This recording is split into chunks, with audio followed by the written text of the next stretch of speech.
So thanks a lot for having us. It's a great conference. It's a great place. I just said before, I really hope we are invited again with great people. So please invite all. Just make it better. So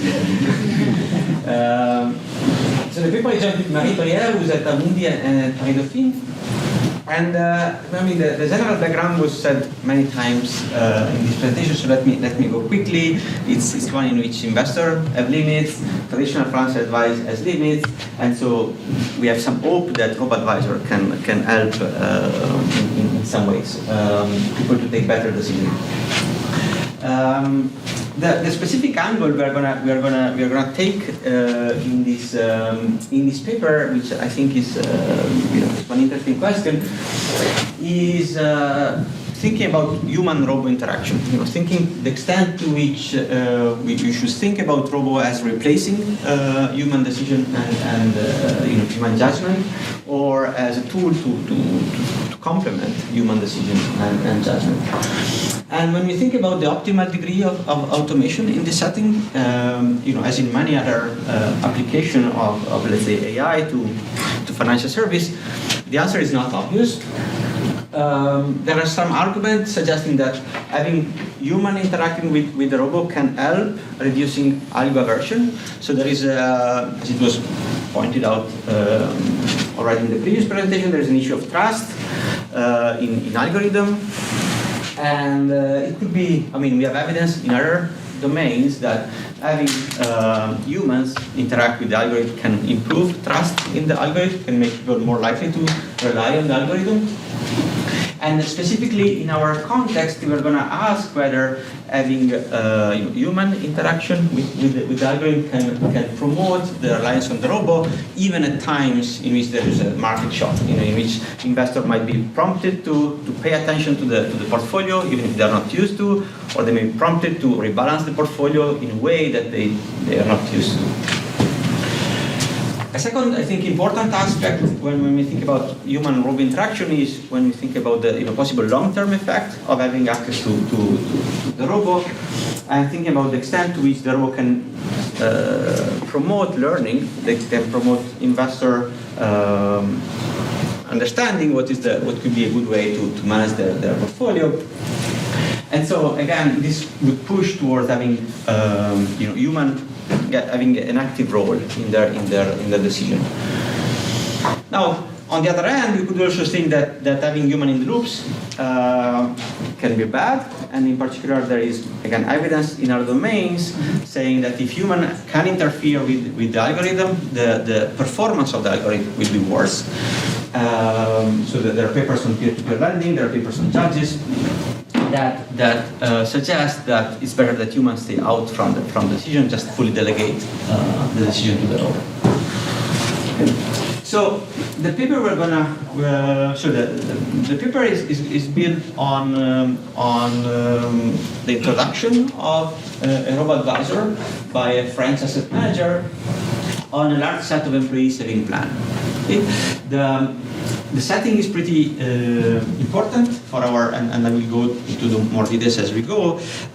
These are typically long-term plans. This is typically saving that people should use on retirement. And the people had no idea, they had no access to any advice on this product before, and the employer were asking the asset manager to develop a way to provide advice at a low cost. And so this is where the robo-advisor was developed. So the robo is doing something which is very similar to other robo in some sense. He's building a profile and then he's suggesting a recommendation. Something which is distinctive of this robo, and it's going to be something that we're going to specifically focus on, is the fact that the robo is following people over time and is sending alert to people when the current portfolio allocation gets too far from a target allocation. Okay? So there's a target allocation that the individual has to accept if he wants to take the robo. And then because of market shocks or because of rebalancing of the portfolio, the target allocation, the current allocation can get far from the target. In that case, the robot would give an alert and suggest the investor to rebalance the portfolio. So importantly, in all this, the investor are the ultimate decision maker. Okay? This is not a robot managed account. So this is a difference from the previous paper, in which investor will always have to say, yes or no. They can always ignore what the robot is telling them. So in that sense, we want to try to focus more on intelligence augmentation, in which the robot is a complement to the investor, as opposed to AI, which is often about substitution. Some other specific feature of the sample is that the sample is going to be representative of the French population working in the private sector. So these are employees of a large set of employees, covering basically a representative sample of the French population. So we have a lot of small investors. There's no minimum portfolio that is needed here. I typically have little experience with the financial advisor. And so we try to speak a little bit, even though something is not, I'm not going to emphasize much today, but we're going to try to speak a little bit to the debate that many of us have talked about also in this conference on whether this type of technology is augmenting or limiting financial inequalities. We'll have to deal with like many of us, with the issue of selection, and I'm going to exploit some specific feature of the setting to try to convince you that there's something going on there, and in particular the fact that these are employee saving plan in which the robot is proposed to the employers, and so there's a lot of variation coming on how many people in the firm are taking the robot. That could be orthogonal to individual specific shock, which is going to be the problem for us.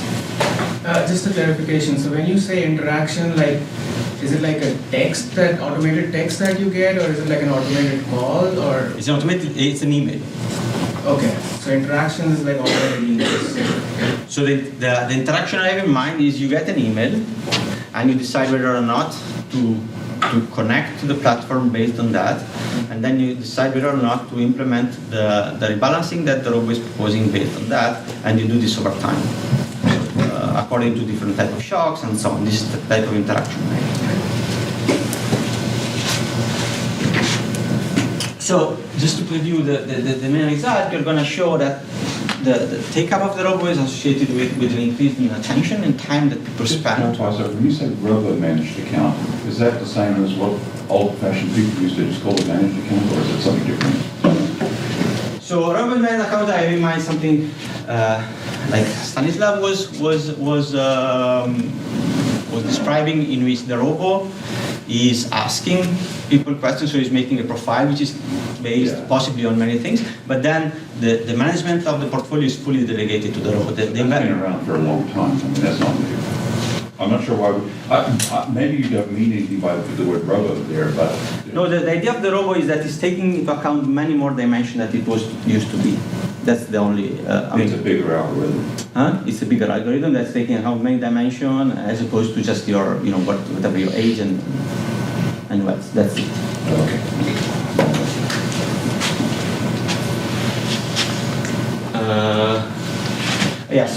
So I'm going to talk about attention, and I'm going to show that attention investors tend to put more attention as they take the robot, which speaks a bit to the complementarity I was mentioning. This increase in attention is also associated to an increase in trading activities, which is remarkable in a setting that is typically associated to low attention and low trading activity in this long-term saving plan. And importantly, these rebalancing activities keep people closer to the target allocation. Okay? These rebalancing activities are in a direction that keep people close to the target. And I'm going to sort of emphasize the role that this email alert I was talking about, play in this. We also show that this change in rebalancing activities is associated to an increase in portfolio returns, and I'm going to really stress the importance of improved rebalancing as opposed to things that happen when you take the robo. Really what's going on in our setting is what happens after you take the robo over time. And I'm going to say something on what would investor experience if they had no choice in their rebalancing, if they had to just fully delegate the rebalancing to the robo. Would this improve a lot or not their returns? And I'm going to show a very modest, on average, improvement and heterogeneity, as you would expect along this. So some of this research was really it's overlapping a lot with studies that was presenting. So let me not spend too much time on this. I think what we really the way in which we complement this research, and the way in which it's very nice to present after the previous paper, is that we focus on this human-robo interaction, and we focus on how people change their choice over time in a more maybe long-term investment setting.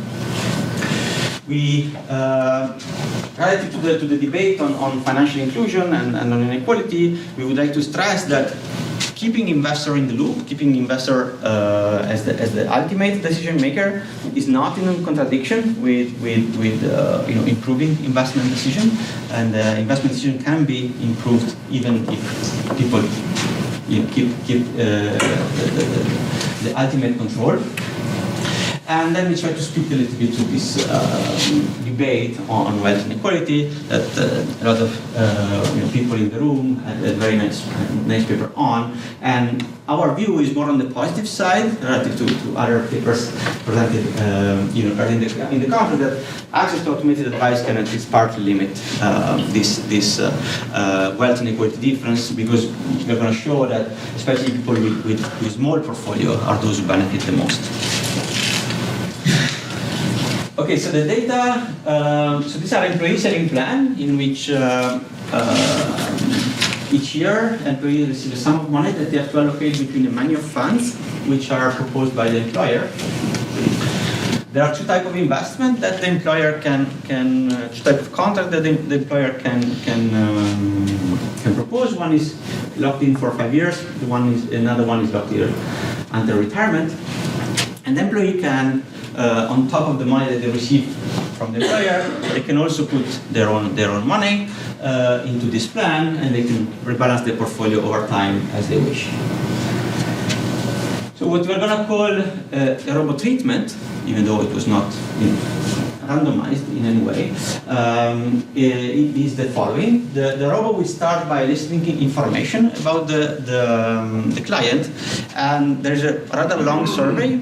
But essentially, the survey is meant to it boils down to 3 key dimensions. One is the risk aversion of the client, the second is the financial knowledge of the client, and the third is the horizon of the client. And based on these 3 dimensions, the robo is proposing a portfolio within the current menu of funds proposed by the employer. Okay, so the robo is not programmed to change the menu of funds. It takes that as given. And the mapping between risk aversion, financial knowledge, and horizon to the share of risky funds as opposed to bonds is the one you would expect. If the clients accept, the robo implements the allocation.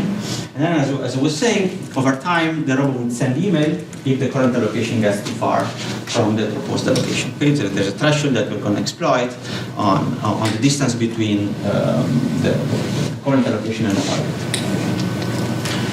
So basically, this is the type of interface, which is in French. So let me, for those who don't speak French, so it's like first you get a profile based on the answer to the question, which goes from prudent to more dynamic. So this one was moderate, and then you're gonna have it's saying this is the way you are allocating your money as of now between bonds, equity, and money market funds, and this is the way I would propose you to do it. And then you can click there is the thing here. You can click and get more details about the type of fund that the robo will suggest you to do. And this is the type of email alert that you would get over time, and they say, dear client, because of a stock market, for example, shock, or because of some trading that you did in terms of rebalancing your portfolio and so on, your current allocation is far from the target. I will suggest you to connect to your personal, to the website and rebalance your portfolio. Okay. So this is the type of alert I'm going to talk about. So in terms of timing, the robo was proposed to employers starting in August 2017. And so we have this account level data from September 2016 to June 2021.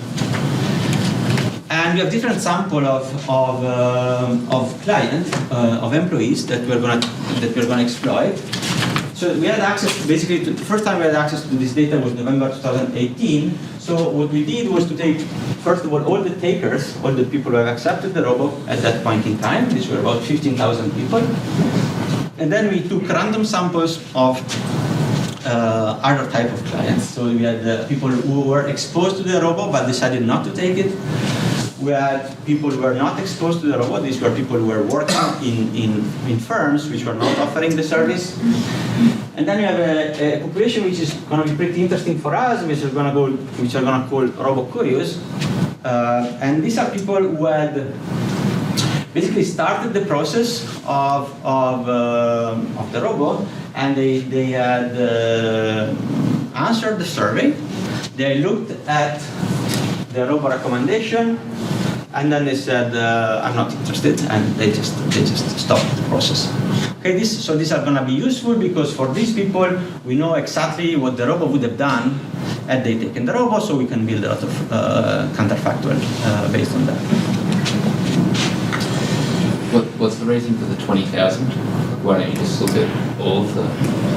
So we cannot take all because there are too many. And the 20,000, there was no specific reason. Really, there's no specific reason. Okay.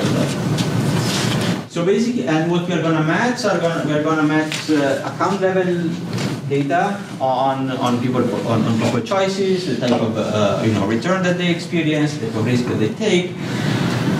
We have some, even though imperfect, measure of digital footprint. We know when they connect, how long they stay in the platform, which page they visit, and so on. And then we have the data that the robo is generating. For those who take the robo or for those who initiate the robo process, so the robo curious, we know the profile that the robo has assigned to the client. We have the proposed allocation, and we know the algorithm of the robo. Okay, so we know the rules that the robo is using, and there are discontinuities in this rule that you're gonna exploit. And more generally, we use the knowledge of the robo to build counterfactual scenarios.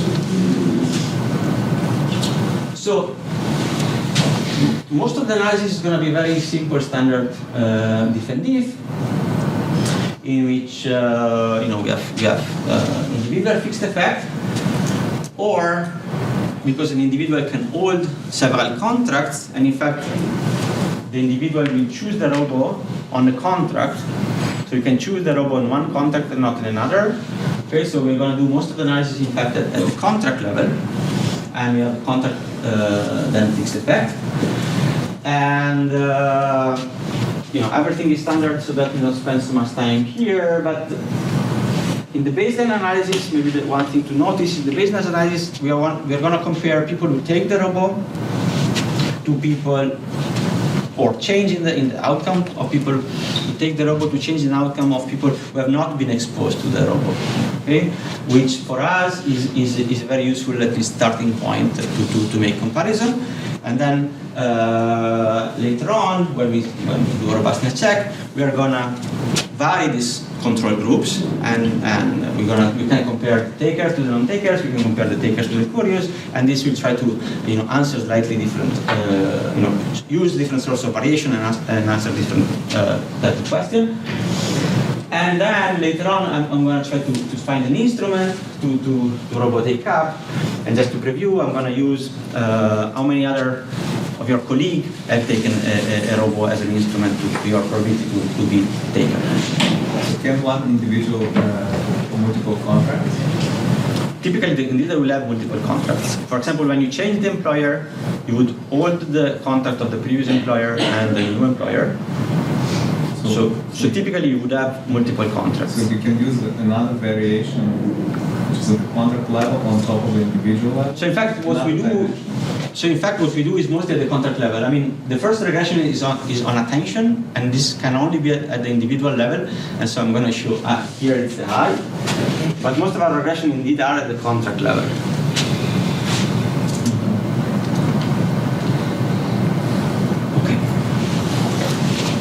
Okay, so let me start by how people, when they take the robo, change the attention that they pay to their portfolio. So we can measure attention in a few ways. Let me just report one, which is the number of connections that people make to the dedicated platform. And this 0.3 is saying that people are increasing the frequency of connection to the platform by 0.3 per month. And the average, I think, is 0.8. So this will give you a sense of the magnitude. And importantly, we want to distinguish the increased attention, which is mechanically induced by the fact that you have to connect to take up the robo, to what you do afterwards. So in this column, so is everything that you do afterwards. First of all, you want to exclude periods in which you are also receiving money from the employer. And if you want to take up the robo once you receive money from the employer, this is going to be confounder effect. So we exclude that. And this is what you do after I subscribe to the robo. Okay, so the bottom line here is even after I subscribe to the robo, people keep paying more attention to their portfolio. Then we look at trading, and so these are, just to go back to Stan's point, these are the regression at the individual level. Everything which will follow will be at the contract level. So you see an increase in number of observations because of that, and also because now the time period is longer. I'm not going in details, but what you observe is that people trade more frequently.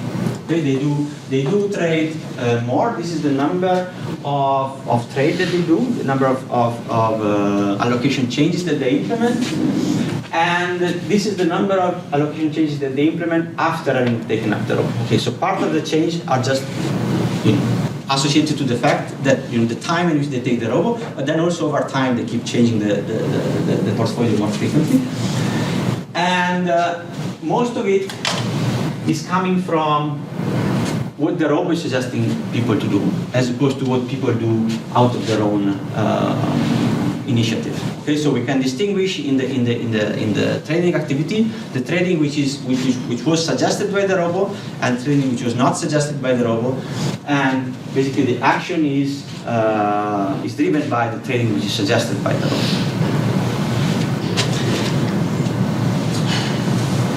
So let me basically focus on the main effect of the robo, which is how the robo is changing, rebalancing activities. And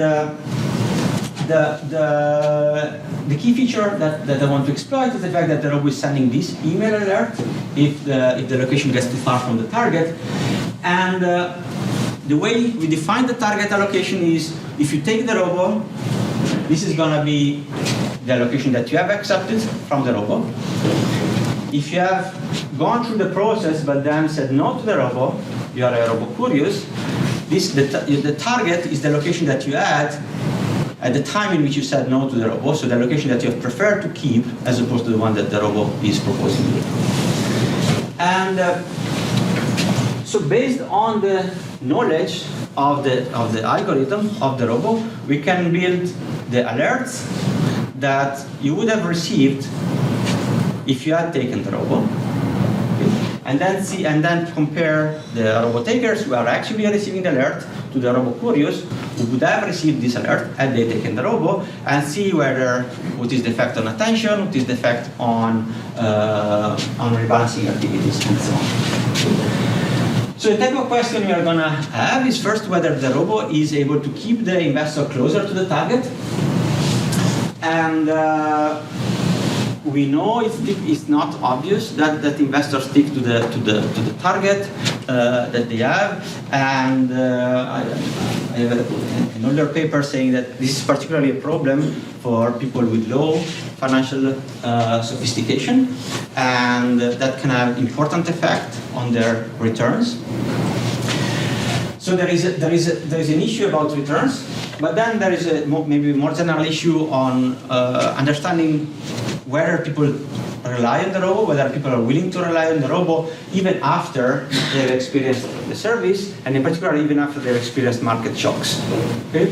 So typically the alert will be generated by the fact that, let's say, you are exposed to equity, there is a downturn in the stock market, your exposure to equity will mechanically go down, and in that case the robot will tell you, look, now is a good time to put even more money into equity.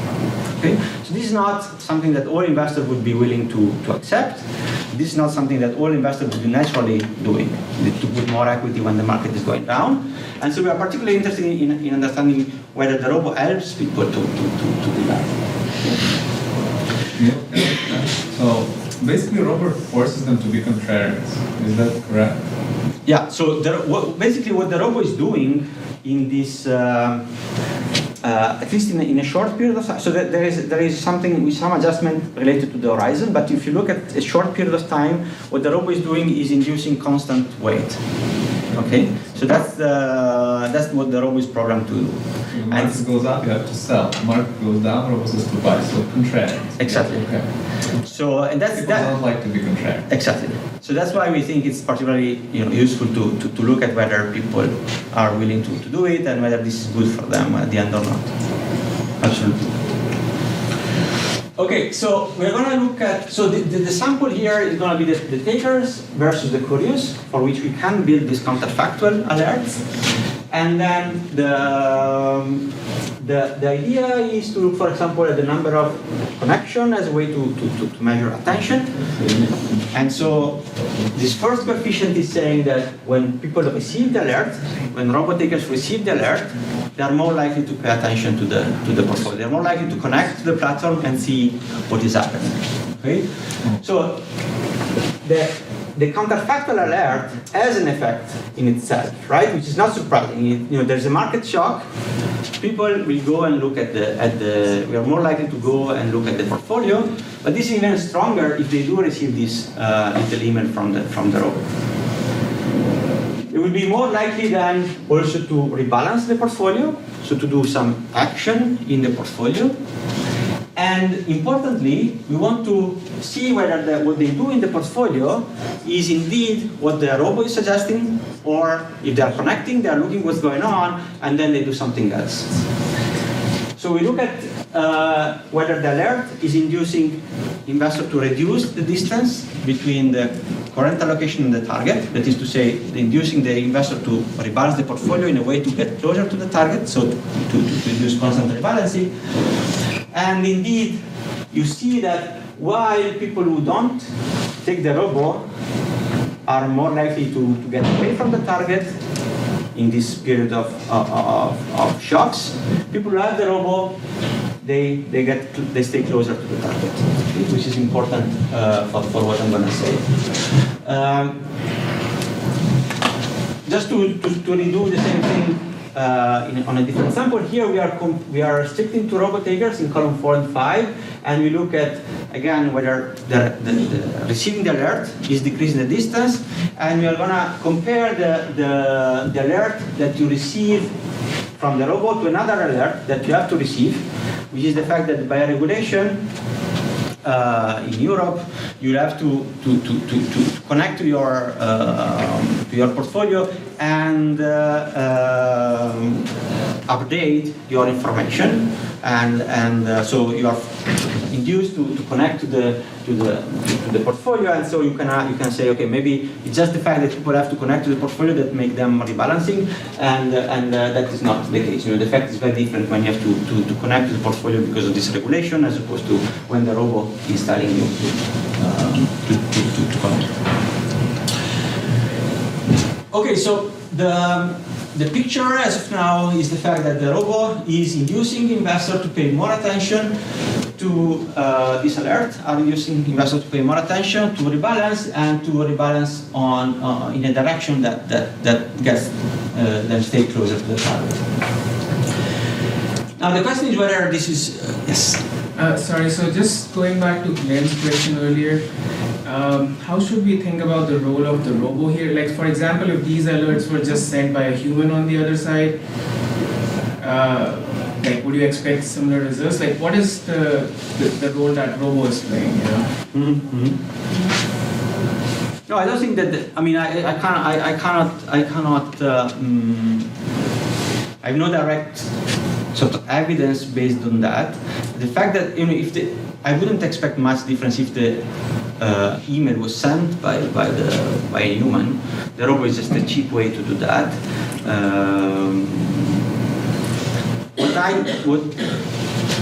My point is more to compare a setting in which you receive email and you have to think whether to connect or not, and then you have to think what to do, relation on connecting, and compare that to a setting in which you don't receive email because the robot is doing everything for you anyway. So that's mostly my comparison, as opposed to the email sent by the robot versus the email. Okay, so I'm going to go and look at the effect on return, and I'm going to look at the return that people actually experience, their life return, and then depending on whether you like this or not, what you prefer, we'll also look at expected return, and we have the same models that Stanislav was suggesting, was using on 3 equity factors, 2 fixed income factors, and so on. So returns are large. Increase in return is large. People who take the robo an increase in realized return by about 4% per year, which is pretty large. And these are realized return, and when you control for some standard fact, the results are actually pretty robust. They don't decrease much. If you look at expected return, is slightly smaller, so it's going to 2.8%, or 2.1 if you control for past equity share. So these are big increase. Okay. So the picture here is that when people take up the robo, they experience larger return, and we don't want to oversell these numbers. This could be typical of the sum of the time period under study and so on. Our main interest is mostly in trying to understand what is behind this. So more than the levels, we want to understand what are the mechanisms behind that. And I'm gonna in particular focus on 2 different mechanisms. So the effects are large. I mean, maybe I don't have to tell you, but even in terms of euro values, these are pretty large these are pretty large effect, and compared to the fee, it's really different order of magnitude. So I want to, the main interest is trying to understand the mechanism of that, and I want to think about 2 different roles that the robot have. One is I take up the robot, and the robot is eliciting information about myself, and so is able to propose me a more efficient allocation at the time of the subscription. Okay, so roughly the robot is somehow moving my allocation from the interior of some efficient frontier to the boundary of this frontier. Okay, so because of that, my expected return would go up. So this is the first type of benefit that the robot can give to me.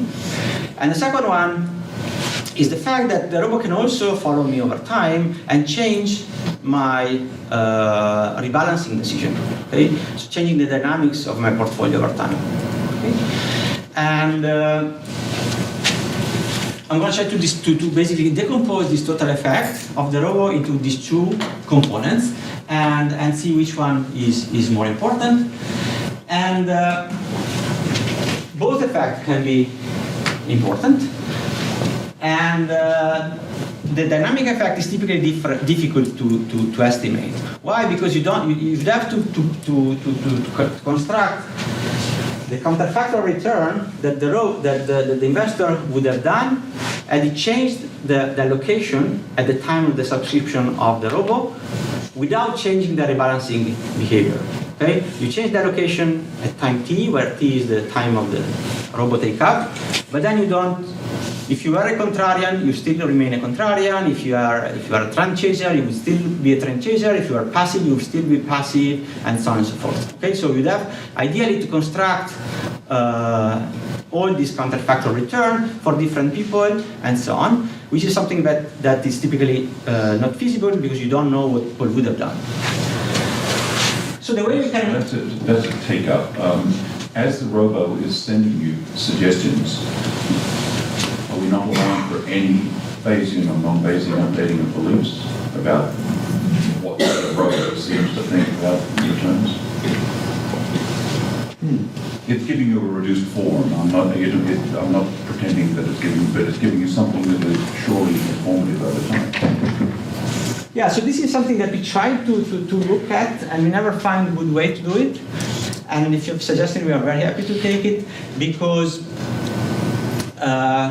we do observe that we try to understand why the robo is suggesting what is suggesting, and in a sense updating their belief about the functioning of the robo. Trust that is used a lot here, where trust can also mean, absolutely. It doesn't mean I think you're trying to jip me. It could mean I'm building more confidence absolutely. in the weight I give to you, or the priors, or the data. Let's call it data that I've got. So, yeah.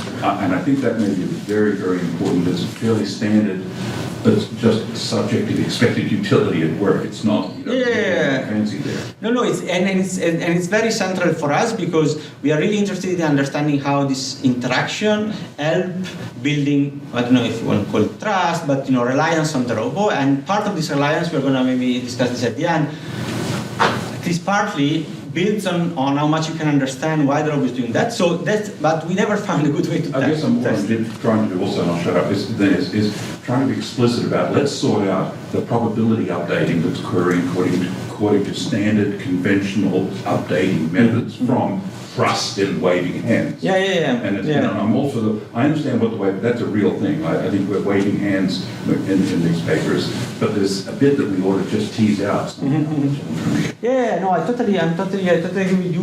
We just to implement this in our relation, I'm not sure what to do, but we certainly discuss more. And can you compare people who follow the robo and actually they kind of got a worse return just by luck to those who followed the robo and got a good return, also partly based on luck, and then see how they then kind of make the decisions going forward.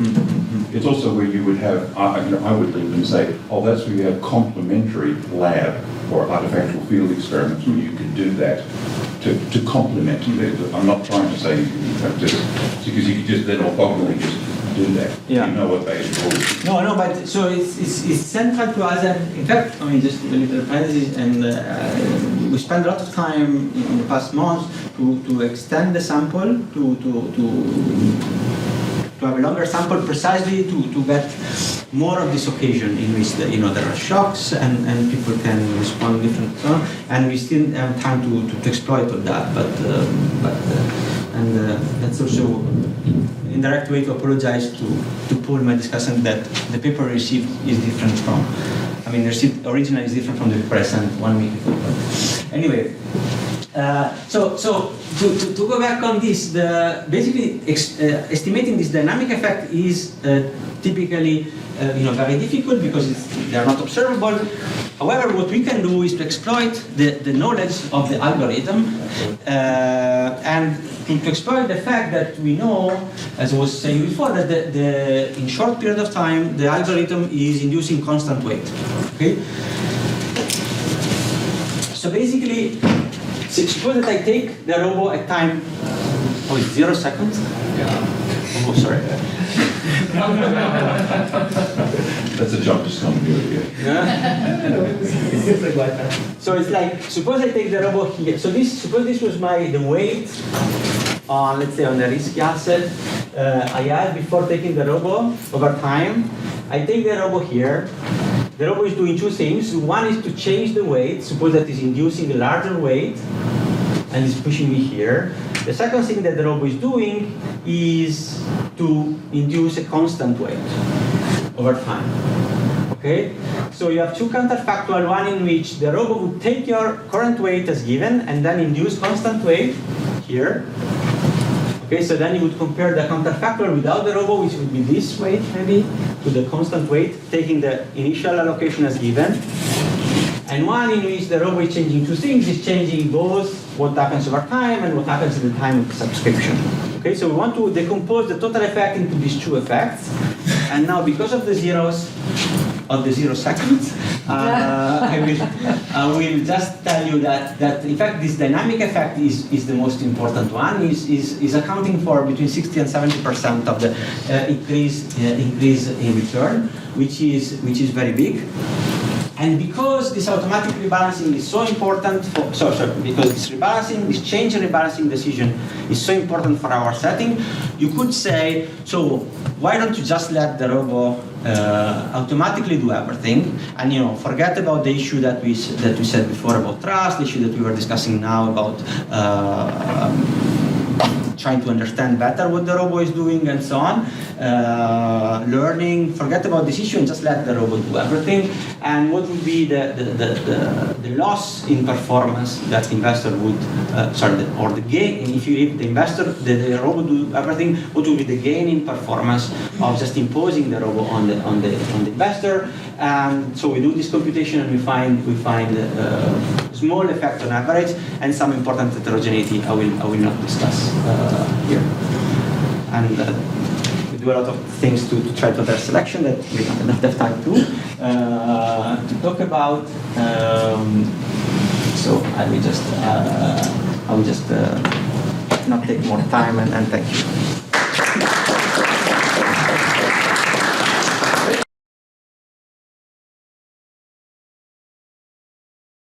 First of all, thanks a lot to the organizer for giving me the opportunity to discuss this very nice paper.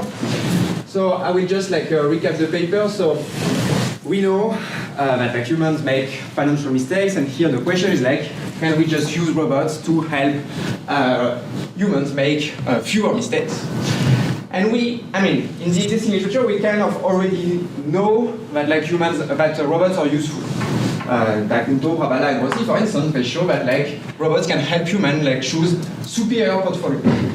So here the research question is a bit different. The question that is being asked is more how can we maximize the value of robots? How best to design robot-human interaction?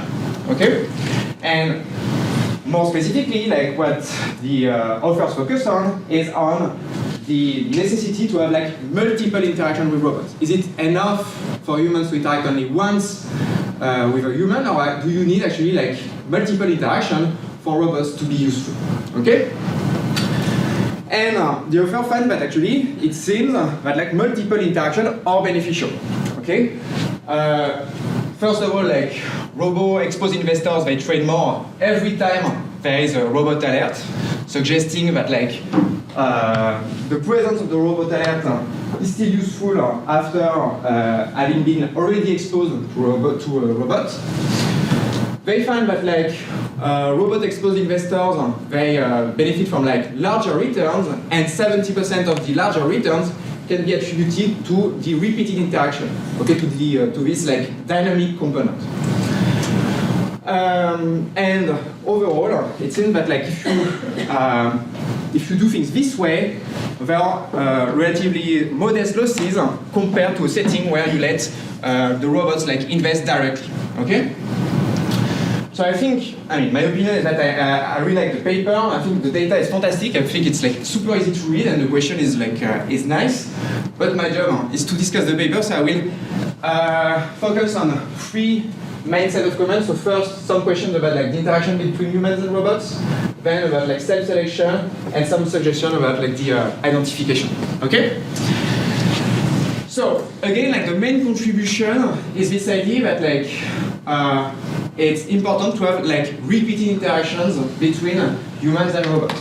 So like, but otherwise, the null hypothesis that is being rejected is the idea that like by interacting only once with a robot, human could be able to completely replicate the strategy of the robot. So like, but otherwise, learning is not perfect. Like, learning is imperfect, and in some sense, like what I would like to see is like to which extent is it imperfect. Okay, this was my immediate reaction after like reading the paper. Like, do we have actually like any evidence of learning in this data set? So like the paper already shows, the author already shows that like robot-exposed investors, they do not seem to trade more on their own after having been exposed to robots. So like it doesn't seem that like being exposed to a robot like makes you Warren Buffett overnight, but like still it could be that like the robot-free trades, like trades that have not been initiated by robots, become better over time. Like I would be like interested to see more, to see like some results, or at least some regressions on the quality of trades after having been exposed to a robot. Another thing that could be interesting is like there are like multiple saving products, and they're like individuals, they face a menu of products. Like, do robot investors they change their risk profile after having been exposed to robot? Like, do they change their monthly contribution? Any form of like test of this kind of learning effect, I think, would be like interesting. Another like dimension for like learning is like the presence of like cross-product spillover. Like in the data, there are like I think 4 saving products per individual on average. So it could be that like individuals receive an alert on one saving product, and they react, they trade more, they reallocate their portfolio for another saving product. This would be like I think like super interesting to see whether this happens or not in the data. So like I think this would be like a nice dimension to study in the paper. And to be honest, like I think I would be like completely fine with like an absence of learning effect. But like at least it would help you like pin down the mechanism, like being more precise about the mechanism. In the paper, the authors talk about like attention and learning. If it's not about learning, then perhaps it's about like purely about like attention. Like in some sense, like robots, they just make people care about their portfolios in some sense. Okay. So my second set of comments is about like selection. So there is like basically a 10% survival rate at every step. So like there are like 1.9 million users in the data sets. About like 200 million users who are like robot curious, like who consider the robot offer, and about 10% of that who actually like subscribe to the robot service. Okay, and I think selection is not necessarily a problem, but at the very least, I would recommend documenting more the selection process. Like, I would be interested to see like who are actually like the robot users. Like, I think like age, gender, and total remuneration are like observable in the sample. It would be interesting to document these characteristics. Similarly, like, which portfolio do they hold? Like, or do they invest in like aggressive portfolios? Like, are they invested in 2 stocks or are they invested in 2 bonds? Do we have multiple savings vehicles? Like, in some sense, having like multiple savings vehicles, it's maybe like correlated to your financial literacy. So like, it would be interesting to see like to document more the selection process. Similarly, like to deal with the selection problem, what the authors do at the end of the paper is that they kind of instrument your choice to self-select into the robot service by using the firm take-up rate. I would be interested to like kind of see which firms like have a high take-up rate. Like, is it bank firms? Is it tech firms? Like, just having some ideas about that would help the reader understand what's happening. Because I think at the end of the day, like, just documenting that would help for the identification, but would also help for like to understand whether like robot users are like to benefit a lot or not from the robot service. Like, young individuals, we know because of like the life cycle effects that they need to rebalance their portfolio more. They are less likely to be to have experience like managing a portfolio. So in some sense, they are more likely to benefit from robot services. So like, just having a sense of like the characteristics of robot users would, I think, like be super important for the reader. Okay, last set of comments about the identification. So the main threat to identification, and here, to be honest, like the authors are like forthcoming about that, and they do a lot in the paper. So like the main threat to identification is that like investors who use robots may be different in some like unobservable fashion, and they may, like, for some reason, they may like trade more actively after subscribing to the robot service. So like, just for instance, one scenario could be that like users that subscribe to the robot service, they are more interested in tech, for instance, they are tech savvy. And during the COVID lockdown, instead of like baking cakes, for instance, they were like just like trading more actively, reallocating their portfolios like more actively. Okay.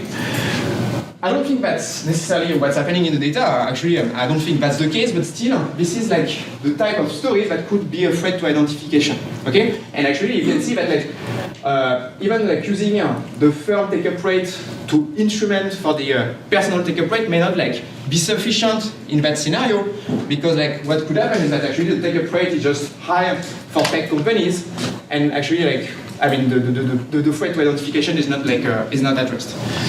So I think a simple way to like at least partially address that concern is to have like some event studies in the paper, like perhaps for the main identification, the main specification, just to have some dynamic coefficients. But actually, I think you could do like an even tighter event study, which would be like the author could exploit the fact that they observe the timing of the robot alerts. So you know, like when users like receive an alert, and I think it would be nice to see whether to test whether trading activity only increases after an alert. Like you can, the author can actually like know whether like individuals who have not subscribed to the robot, they know whether they would have received an alert or not. So it's actually like feasible to compare robot subscriber to non-robot subscriber around an alert, and it would be interesting to look at the trading activity. Ideally, what I want to see is that there is no pre-trade. This is what I do. Okay? So I think this kind of like event study would make the identification sharper and like kind of partially at least address this self-selection issue. And that's it. I have 0 seconds as well. Good luck with the paper.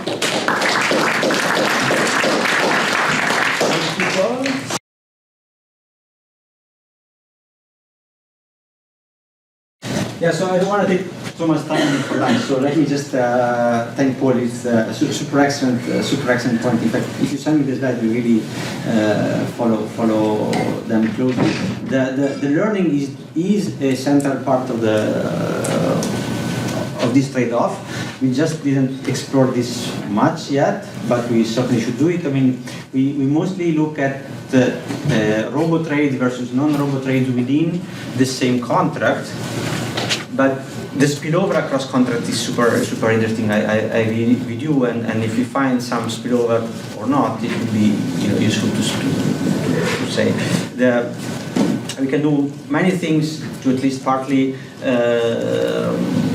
deal with self-selection. In terms of observable take-up, and this could be interesting in itself, is not much correlated to things which are observable. For example, it's not that people have larger portfolio or smaller portfolio, or men and women and so on. Now, what is important for the identification is that what's really troublesome would be shock which are individual specific and time varying, right? And in that sense, the instrument we think could be a good instrument, even if take-up rate is larger in tech firms, which is the case, and we can show that. This is okay to the extent that this is orthogonal to individual specific time varying shock.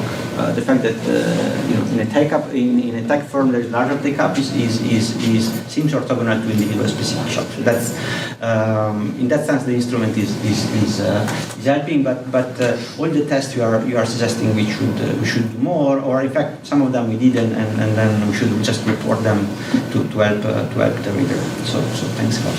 One of the things I've not seen more of in this literature that I think is very exciting, and maybe I've missed it some of it, what I'm asking, is the original paper was stressing the value of robo-advisors in the literacy terms. I'll use the term scaffolding. They were providing these efficient portfolios, visualizations of these things using historical data. Now, to be sure, they were just mean variance markers type things. Now, that's the efficient portfolio, which of course is helping you tremendously, and just is a really rich way to visualize and think about the trade-offs from which you then apply your risk preferences.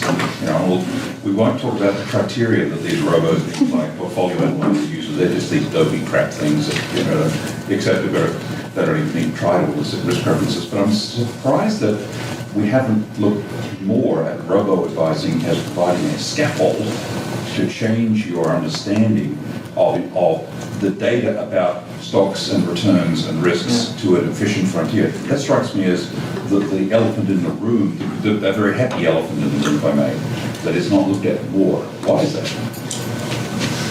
So we're sort of looking at messages: buy this, sell that, and So we were asked to write a review chapter with Marie on which was touching on this, and it was about explainability of the robo. So how much you want to how much is important that the investor understands what the robo is suggesting and why, and so we looked at different robo. Some of this information is not typically public, but to the extent that we could do it, indeed, the robo recommendation tend to be built on simple model, as you say, simple mean variance, and also the criteria which are used, as you are mentioning, are pretty rough in terms of listing risk preference. I'm not saying what's going on in the back room. Okay. I'm saying I don't care what's going. I do care what's going on in the algorithm. I'm saying visualizing for the investor on her screen. Yeah. She sees efficient frontiers. So some robo do it, like the portfolio robo is doing. In our case, it was just a very simple thing. What we are stressing in this review, where I was coming, is the importance of that. The fact that the fact that the robo can explain what it's doing is important, but it's very challenging the way to do it, because as you're mentioning and we have in mind, you want to speak typically to people who don't have a lot of financial knowledge, and so you want to find a good way to do it.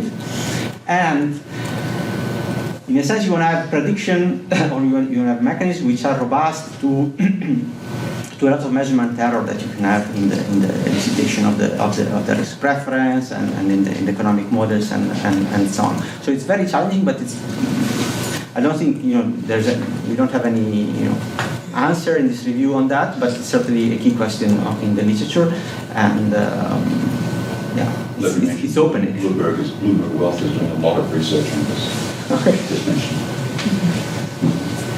Awesome. Do we have more questions for Milo? Yeah. Is there much attrition in how people follow the robo? Like you could imagine. There's no attrition in our sample. But to people, attrition in meaning those who take up the robo, they keep following. They keep. Not necessarily following. Some of them don't follow, but they don't opt out. But can you study over time how closely they're following?